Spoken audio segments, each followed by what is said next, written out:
Assalamu Walaikum. Hello friends, how are you? Welcome back to my another video. In this video, I am going to show you how to make multiple tables in Keynote same size. Let's get started. At first, you have to open your Chrome browser. Then open your iCloud Keynote, then create your presentation. Now you can see here are my presentation. Now I make table same size in this presentation. At first I have to insert a table. Click this table option and choose this flat table. Then click outside of this table. Now select this table, then go to show or hide format style option.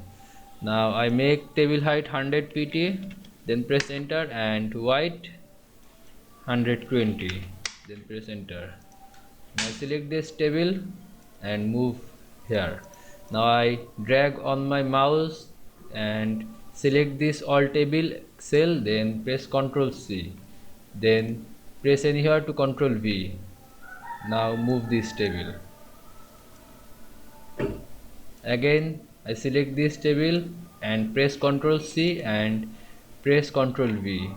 Now I move this third table. Now you can see I make multiple tables in Keynote same size very easily.